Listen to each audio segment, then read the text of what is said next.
Vision weekly news కు స్వాగతం. ముందుగా ముఖ్యాంశాలు. ఆంధ్రప్రదేశ్లో సీవీడ్ సాగుకు గట్టి ఊపు, తీర ప్రాంత మత్స్యకారులకు కొత్త అవకాశాలు. గోదావరి నదిలో మత్స్య సంపద దోపిడీ, అక్రమ వేటపై స్థానికుల ఆందోళన. శ్రీకాకుళం మత్స్యకారుల వలస వేదన, ఉపాధి లేక గుజరాత్ మరియు కర్ణాటక పయనం. మహారాష్ట్రలో మత్స్య పరిశ్రమకు ఊతమిచ్చిన సీఎం ఫడ్నవీస్. కొత్త ప్రణాళికలు సిద్ధం. భారత జాలర్లపై శ్రీలంక నావికాదళం కాల్పులు మరియు అరెస్ట్. తీవ్ర నిరసన తెలిపిన భారత్. ప్రధాన వార్తల్లోకి వెళ్తే, ఆంధ్రప్రదేశ్ లో సీవీడ్ సాగుకు మంచి రోజులు రానున్నాయి. రాష్ట్ర వ్యాప్తంగా 1350 హెక్టార్ల విస్తీర్ణంలో ఉన్న 40 ప్రదేశాలు సీవీడ్ సాగుకు అనుకూలంగా ఉన్నట్లు అధికారులు గుర్తించారు. వీటిలో central marine fisheries research institute 37 ప్రదేశాలను, central salt and marine chemicals research institute 3 ప్రదేశాలను గుర్తించింది. వీటిలో భీమునిపట్నం, కాపులప్పాడ, చేపలప్పాడ, ఉప్పాడ వంటి ప్రాంతాలు ముఖ్య ప్రదేశాలుగా నిలిచాయి. విశాఖపట్నం తీరంలో సాగుదారులు ట్యూబ్ నెట్ టెక్నిక్ అనుసరించి సీవీడ్ కల్చర్ లో మంచి దిగుబడులు పొందుతున్నారు. ఇటువంటి పద్ధతులు తీర ప్రాంత మత్స్యకారులకు ఆర్థికంగా ప్రయోజనకరంగా మారనున్నాయి. ఆంధ్రప్రదేశ్ సీవీడ్ కల్చర్ కి ప్రధాన కేంద్రంగా ఎదగనుందని పరిశోధకులు మరియు అధికారులు విశ్వాసం వ్యక్తం చేస్తున్నారు. అల్లూరి సీతారామరాజు జిల్లా దేవీపట్నం మండలంలో గల గోదావరి నదిలో మత్స్య సంపద దోపిడీ జరుగుతుండటంపై స్థానికులు ఆందోళన వ్యక్తం చేస్తున్నారు. మండలంలో కొందరు అక్రమార్కులు వేటాడిన చేపలను బోట్ల ద్వారా గండిపోచమ్మ ఆలయం వద్దకు తీసుకువచ్చి అక్కడి ట్రాక్టర్లపై పురుషోత్తపట్నం తరలించి ప్యాకింగ్ చేసి ఇతర రాష్ట్రాలకు పంపుతున్నారు. ఏజెన్సీ ప్రాంతమైన దేవీపట్నంలో 44 గ్రామాల పరిధిలో వేట నిబంధనలున్న ఇతర ప్రాంతాల నుంచి వచ్చిన ముఠాలు గిరిజనులపై దౌర్జన్యానికి ఒడిగట్టి అక్రమ వేట సాగిస్తున్నారు. చిన్న వలలతో చేపల ఫీడు నాశనం చేయడంతో నదిలోని మత్స్య సంపదకు పెద్ద నష్టం జరుగుతోంది. ఈ ముఠాలు రాత్రివేళ గుట్టు చప్పుడు కాకుండా వేట నిర్వహించి టన్నుల కొద్దీ చేపలను తరలిస్తున్నాయి. ఈ దోపిడీతో గిరిజనులు, మత్స్యకారులు తమ జీవనోపాధి ప్రమాదంలో పడిందని ఆందోళన వ్యక్తం చేస్తున్నారు. అధికారులు తక్షణమే స్పందించి ఈ అక్రమ వేటను నిలిపివేయాలని వారు కోరుతున్నారు. నరసాపురం తీర ప్రాంతం గోదావరి సముద్రంలో కలిసే ప్రదేశం కావడంతో ఇక్కడ అపారమైన మత్స్య సంపద ఉంది. అయితే కాకినాడ నుంచి వచ్చిన హై స్పీడ్ బోట్లు సముద్రం అడుగు భాగంలో ఉన్న చేపలన్నీ వలలో పట్టేస్తుండటంతో స్థానిక సోనా బోట్లకు సంపద చిక్కడం లేదు. తక్కువ సామర్థ్యం ఉన్న సోనా బోట్లకు వేటలో కనీస ఖర్చులు కూడా రావడం లేదు. దీని వలన వేట సాగించడం కష్టంగా మారిందని స్థానిక మత్స్యకారులు ఆవేదన వ్యక్తం చేస్తున్నారు. 700 నుండి 800 చిన్న బోట్లు అంతర్వేది లైట్ హౌస్ పరిధిలో వేట సాగిస్తాయి.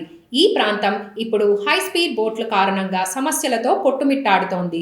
హై స్పీడ్ బోట్ల సమస్యని తక్షణమే నివారించాల్సిందిగా స్థానిక మత్స్యకారులు అధికారులను కోరుతున్నారు. శ్రీకాకుళం జిల్లా తీర ప్రాంతంలో నివసిస్తున్న మత్స్యకారులను ఉపాధి సమస్యలు తీవ్రంగా వేధిస్తున్నాయి. జెట్టీలు, హార్బర్లు, కోల్డ్ స్టోరేజీలు లేకపోవడం వల్ల చేపల వేటకు గిట్టుబాటు ధరలు లేక స్థానిక మత్స్యకారులు గుజరాత్ ఇంకా కర్ణాటక రాష్ట్రాలకు వలసపోతున్నారు. వీరిలో చాలా మంది గుజరాత్ లో వేట చేసే సమయంలో తెలియక సరిహద్దు దాటి పాక్ కోస్ట్ గార్డ్లకు బందీలవుతున్నారు.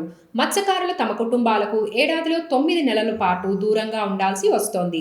ఆర్థిక ఇబ్బందులు, అప్పులు మరియు ఉపాధి కరువు వంటి అంశాలు వీరిని వలసపాట పట్టిస్తున్నాయి. మేడ్చల్ మల్కాజ్గిరి జిల్లా ఫిషరీస్ కోఆపరేటివ్ చైర్మన్ మన్నే రాజు, రంగారెడ్డి జిల్లా ఫిషరీస్ డెవలప్మెంట్ ఆఫీసర్ పూర్ణిమ సమక్షంలో జరిగిన కార్యక్రమంలో జీడిమెట్లకు చెందిన మత్స్యకారులకు మత్స్యకార సభ్యత్వ గుర్తింపు కార్డులను పంపిణీ చేశారు. ఈ కార్యక్రమంలో మత్స్యకారుల సంక్షేమం కోసం ప్రభుత్వం చేపట్టిన సభ్యత్వ నమోదు పథకం, జరిగే లబ్ధి గురించి వారు వివరించారు. చేపల పెంపకంలోని సమస్యలను పరిష్కరించడంలో ప్రభుత్వం చేపడుతున్న సహకార కార్యక్రమాలు మత్స్యకారులకు ఆర్థిక స్థిరత్వం కలిగించడంలో ఎంతగానో దోహదపడతాయని తెలిపారు. మత్స్యకారులు ఈ అవకాశాన్ని సద్వినియోగం చేసుకోవాలని మన్నేరాజు సూచించారు. మహారాష్ట్ర సీఎం దేవేంద్ర ఫడ్నవీస్ సోమవారం మత్స్యశాఖ సమీక్షలో కీలక సూచనలు చేశారు. రాష్ట్రంలో లోతట్టు ప్రాంతాల్లో చేపల వేటను పెంచేందుకు మంచి అవకాశాలున్నాయని, ఇందువలన చేప విత్తనాలను అందుబాటులో ఉంచి విత్తన ప్రాసెసింగ్ కేంద్రాలను ప్రోత్సహించాల్సిన అవసరం ఉందని తెలిపారు. ఆనకట్టు ప్రాంతాలు మరియు సముద్ర చేపల వేట వంటి అంశాలలో రాష్ట్ర మత్స్యశాఖ సమగ్ర విధానం రూపొందించాలని ఆయన సూచించారు. దీని వలన రాష్ట్రంలో మత్స్యకారులకు నూతన ఆదాయ మార్గాలు ఏర్పడి ఎంతో మేలు జరుగుతుందని ముఖ్యమంత్రి ఆకాంక్షించారు. 76వ గణతంత్ర దినోత్సవం సందర్భంగా కేంద్ర మత్స్యశాఖ మంత్రి శ్రీ రాజీవ్ రంజన్ సింగ్ మత్స్య రైతులను ఉద్దేశించి ప్రసంగించారు. ఈ సందర్భంగా ఆయన మత్స్య రైతుల అమూల్యమైన సహకారాన్ని ప్రశంసిస్తూ దేశ ప్రగతిలో వారి పాత్రని గుర్తు చేశారు. చేపల వేట, చేపల పెంపకం మరియు ఎగుమతుల ద్వారా దేశ ఆర్థిక వ్యవస్థకు ఎంతో మేలు జరుగుతోందని, కేంద్ర ప్రభుత్వం మత్స్యకారుల సంక్షేమానికి పెద్దపీట వేసిందని పేర్కొన్నారు.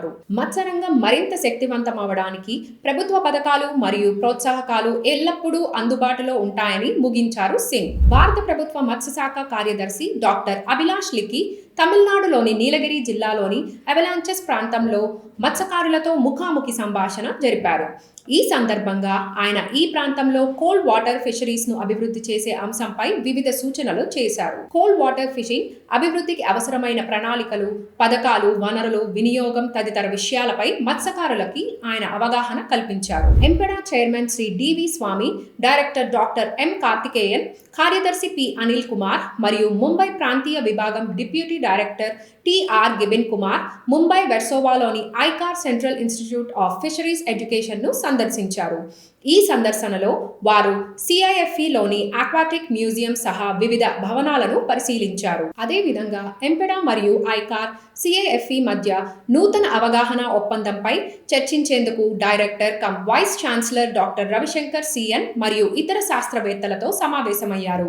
ఈ ఒప్పందం ద్వారా భారతదేశ ఆక్వాకల్చర్ ఎగుమతుల రంగానికి కీలకమైన మేలు జరుగుతుందని అంచనా. శ్రీలంక నావికాదళం మంగళవారం ఉదయం డెల్ఫ్ ద్వీపం సమీపంలో 13 మంది భారత జాలర్లను అరెస్ట్ చేయడం మరియు కాల్పులు జరపడంపై భారత విదేశాంగ శాఖ తీవ్ర నిరసన వ్యక్తం చేసింది. ఈ సంఘటనలో 2 జాలర్లు తీవ్రంగా గాయపడగా ప్రస్తుతం వారిని జాఫ్నా టీచింగ్ ఆసుపత్రిలో చికిత్స కోసం చేర్చారు. మరో 3 స్వల్ప గాయాల పాలై ఆసుపత్రిలో చికిత్స పొందుతున్నారు. జాఫ్నాలోని భారత్ కాన్సులేట్ అధికారులు గాయపడిన మత్స్యకారులను సందర్శించి వారి సంక్షేమం కోసం తగు చర్యలు తీసుకుంటున్నారు. అలాగే జాలర్ల కుటుంబాలకు అన్ని విధాల సహాయం అందిస్తున్నారు. ఈ ఘటనపై న్యూఢిల్లీలోని శ్రీలంక తాత్కాలిక హై కమిషనర్ ను పిలిచి భారత ప్రభుత్వం తీవ్ర నిరసన తెలిపింది. కొలంబోలోని భారత హై కమిషన్ కూడా శ్రీలంక ప్రభుత్వ విదేశాంగ మంత్రిత్వ శాఖను ఈ విషయంపై వివరణ కోరింది. ఆంధ్రప్రదేశ్ ప్రభుత్వం రాష్ట్రంలోని నాన్ ఆక్వా జోన్లను ఆక్వా జోన్లుగా మార్చే ప్రక్రియను వేగవంతం చేసింది. ఆక్వా రైతులు విద్యుత్ సబ్సిడీ మరియు ఇతర ప్రోత్సాహకాలు పొందేందుకు వీలుగా సంబంధిత అధికారులు గ్రామ స్థాయిలో సభలను నిర్వహిస్తున్నారు.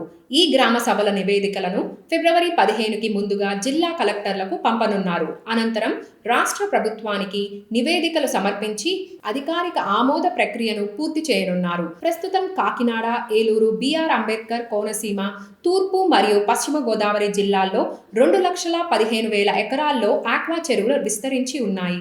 అయితే ఆక్వా జోన్లో లేని 26,000కు పైగా చెరువులను కొత్తగా ఆక్వా జోన్లోకి మారుస్తూ ప్రభుత్వం ప్రణాళికలు సిద్ధం చేస్తోంది. ఈ నిర్ణయం అమలైతే రాష్ట్రంలోని ఆక్వా రైతులకు మరింత ప్రోత్సాహం లభించనుంది. మత్స్యకారుల ఆర్థిక అభివృద్ధి మరియు జీవనోపాధి మెరుగుపరిచే దిశగా ప్రభుత్వం కృషి చేస్తోందని ప్రభుత్వ విప్ గన్నవరం ఎమ్మెల్యే యార్లగడ్డ వెంకట్రావు తెలిపారు. మండలంలోని చిక్కవరం బ్రహ్మయ్యలింగం చెరువులో మత్స్యశాఖ ఆధ్వర్యంలో పిఎంఎంఎస్వై పథకం కింద మంగళవారం చేప పిల్లలను విడుదల చేశారు. ఈ సందర్భంగా ఎమ్మెల్యే మాట్లాడుతూ మత్స్యకారులకు ఆర్థికంగా సహాయపడటమే కాకుండా వారి ఆదాయాన్ని పెంపొందించేలా ప్రభుత్వం నిరంతరం కృషి చేస్తోందని స్పష్టం చేశారు. ఈ సందర్భంగా గ్రామాలకు కీలకమైన చిన్న చెరువులు అక్రమ కబ్జాలకు గురవుతున్నాయని ఆందోళన వ్యక్తం చేశారు. చెరువులను కాపాడేందుకు ప్రభుత్వంతో పాటు ప్రజలు కూడా ముందుకు రావాలని కోరారు. Andhra Pradesh fishing community organisations network వారు రాష్ట్రంలోని బీచ్లను ప్లాస్టిక్ వ్యర్థాలు, పర్యావరణ దుష్ప్రభావాల నుంచి రక్షించేందుకు పర్యాటక శాఖ నిర్ణయాత్మక చర్యలు తీసుకోవాలని కోరింది. సముద్రం తీర ప్రాంతాల పరిరక్షణ స్థానిక మత్స్యకారుల జీవనోపాధికి కీలకం అని సూచిస్తూ కలుషితమైన నీరు, చేపల ఉత్పత్తిపై తీవ్ర ప్రభావం చూపిస్తోందని నెట్వర్క్ ప్రతినిధులు తెలిపారు. విశాఖపట్నంలో టూరిజం కాన్క్లేవ్ సందర్భంగా ఈ సమస్యను అధికారుల దృష్టికి తీసుకువెళ్లిన సంఘం పర్యాటకుల నిర్లక్ష్యంతో బీచ్లు ప్లాస్టిక్ వ్యర్థాలతో నిండిపోతున్నాయని ఆందోళన వ్యక్తం చేసింది. ఈ సమస్యను పరిష్కరించేందుకు అవగాహన కార్యక్రమాలు, ప్లాస్టిక్ నిషేధంపై కఠిన నిబంధనలు తీసుకురావాలని విజ్ఞప్తి చేసింది. సిక్కింలోని సోరెంగ్ జిల్లాలో ఆర్గానిక్ ఫిష్ కల్చర్ ను ప్రోత్సహించేందుకు కీలక అడుగు వేయబడింది. ఎన్ఎఫ్డిబి, ఎన్ఈఆర్సి, గౌహతి జోనల్ బేస్ ఆధ్వర్యంలో బేస్ లైన్ డేటా సేకరణ కోసం స్టేక్ హోల్డర్ ప్రచారం నిర్వహించబడింది. ఈ కార్యక్రమంలో సిక్కింలోని మత్స్యశాఖ మరియు ఎన్ఎఫ్డిబి ఎన్ఈఆర్సి నుంచి సుమారు 50 మంది చేపల రైతులు పాల్గొన్నారు. జనవరి 28న ముంబైలో గ్రాండ్ బ్లాసమ్ హోటల్లో మహారాష్ట్ర మత్స్యకార సంఘాల సాధికారతపై సదస్సు నిర్వహించారు. మత్స్యకార సమాజంలో ఉన్న సవాళ్లను ఎలా అధిగమించాలి అనే అంశంపై ఈ సదస్సు దృష్టి పెట్టింది. ఎంపెడా కార్యదర్శి శ్రీ అనిల్ కుమార్, ఎస్ఈఏఐ అధ్యక్షుడు శ్రీ ఎన్బి పాటిల్ మరియు మహారాష్ట్ర జాతీయ మత్స్యకార సంఘం అధ్యక్షుడు శ్రీ సునీల్ కోహ్లీ ఈ కార్యక్రమంలో పాల్గొన్నారు. CIFT, CMFRI, FSI, CIFE, NULM, MSRLM, ONGC, EIC, NABARD, mangrove foundation వంటి అనేక సంస్థ ప్రతినిధులు కూడా ఈ కార్యక్రమంలో పాల్గొన్నారు. విశాఖపట్నంలోని fisheries survey of India open house కార్యక్రమాన్ని నిర్వహించింది. ఈ కార్యక్రమాన్ని FSI director general doctor KR Srinath ప్రారంభించారు. ఈ ఓపెన్ హౌస్ కార్యక్రమంలో నావిగేషన్, ఓషన్ గ్రాఫిక్, వాతావరణ ఇంజనీరింగ్, లైఫ్ సేవింగ్ మరియు అగ్నిమాపక పరికరాలు ప్రదర్శించబడ్డాయి. అలాగే ఫిన్ఫిష్లు, క్రస్టేసియన్లు, మొలస్కన్లు, ఎలాస్మో బ్రాంచ్ల మ్యూజియం నమూనాలు కూడా సందర్శకులను ఆకర్షించాయి. ఎఫ్ఎస్ఐ ఓపెన్ హౌస్లో దాదాపు 2900 మంది విద్యార్థులు, పరిశోధకులు మరియు సందర్శకులు పాల్గొన్నారు. ఈ కార్యక్రమంలో సిఫ్నెట్, నిఫ్పాట్, రాష్ట్ర మత్స్యశాఖ అధికారులు మరియు మత్స్యకారుల సంఘం అధ్యక్షులు పాల్గొన్నారు. పోలవరం ప్రాజెక్ట్ పరిధిలోని చింతలపూడి మండలం శివాపురంలోని చేపల చెరువులో కోళ్ల వ్యర్థాలను వాడుతున్నారని వచ్చిన ఫిర్యాదుపై మత్స్యశాఖ ఏడీ బి నరసయ్య మంగళవారం విచారణ చేపట్టారు. ఈ సందర్భంగా ఆయన చేపల చెరువును పరిశీలించి సాగుకు అనుమతులు ఉన్నాయా లేదా అని విచారించారు. కోళ్ల వ్యర్థాలను వినియోగించడం నిబంధనలకు విరుద్ధమని, ఇలా చేస్తే కఠిన చర్యలు తీసుకుంటామని హెచ్చరించారు. ఇటువంటి కఠినమైన చర్యల వలన మత్స్యరంగంలో నిబంధనలు తూచా తప్పకుండా అమలు జరిగి పర్యావరణ పరిరక్షణకు ఎంతో మేలు చేస్తుంది. బాపట్ల జిల్లా నిజాంపట్నంలో రబీ పంటలో భారీ నష్టాలు ఎదుర్కొన్న రైతులు ఈసారి ఆక్వా సాగుపై మొగ్గు చూపుతున్నారు. గతంలో పంటలకు సరిపడా ధరలు లేకపోవడంతో సందిగ్ధంలో పడిన రైతులు ఈసారి ఆక్వా సాగుకు సన్నద్ధమయ్యారు. సుమారు 2000 ఎకరాల్లో 3000 మంది బెనామీ, టైగర్ రొయ్యలు మరియు చేపలు పెంచేందుకు ప్రయత్నాలు చేస్తున్నారు. ఆక్వా సాగు వలన తమ జీవితాలు మారుతాయని భావిస్తున్నారు. వీరికి రాష్ట్ర మత్స్యశాఖ అధికారులు అండగా నిలవాలని పిలుపునిస్తోంది fishery.news. ఆంధ్రప్రదేశ్లో దాదాపు 3000 ఆలివ్ రిడ్లీ తాబేళ్లు మృత్యువాత పడినట్లు తెలిపారు ట్రీ ఫౌండేషన్ అధినేత సుప్రజా ధరణి. రాష్ట్రంలోని దక్షిణ కోస్తా నుండి పులికాట్ సరస్సు ప్రదేశాల మధ్య ట్రాల్ ఫిషింగ్ వలన మరణిస్తున్న తాబేళ్లు ఉత్తర దిక్కు నుండి దక్షిణానికి వీస్తున్న గాలుల వలన చెన్నై తీరాలకు కొట్టుకు వస్తున్నాయి. కావున ఇరు రాష్ట్రాల మత్స్యశాఖ అధికారులు, బోట్ యజమానులు టెట్ పరికరాలను ఖచ్చితంగా అమర్చుకునేలా చర్యలు తీసుకొని తాబేళ్లను రక్షించాలని పర్యావరణ పరిరక్షణ సంఘాలు కోరుతున్నాయి. ఫిషరీస్ సర్వే ఆఫ్ ఇండియా అధికారులు విశాఖపట్నం 2 కొత్త సర్వే నౌకలను తమ ఫ్లీట్ లోకి అమర్చుకున్నారని తెలిపారు. ఈ కొత్త టెక్నాలజీ కలిగిన నౌకల ద్వారా భారతదేశ ఉత్తర మరియు దక్షిణ తీర సముద్ర జలాల్లోని జీవులను, వాటి స్థితిగతులపై సమగ్ర సమాచారం పొందవచ్చని అన్నారు. ప్రస్తుతం ఉన్న 12 నౌకలలో 11 నౌకలు తరచూ మరమ్మతులకు గురవుతున్నాయి. ఈ కొత్త నౌకలలో ఆధునిక హైడ్రోగ్రాఫిక్ సిస్టంలు అయినటువంటి మల్టీ బీమ్ ఎకో సౌండర్లు, సైడ్ స్కాన్ సోనార్లు, అటానమస్ అండర్ వాటర్ వాహనాలు మరియు రిమోట్లీ ఆపరేటెడ్ వాహనాలు ఉంటాయి.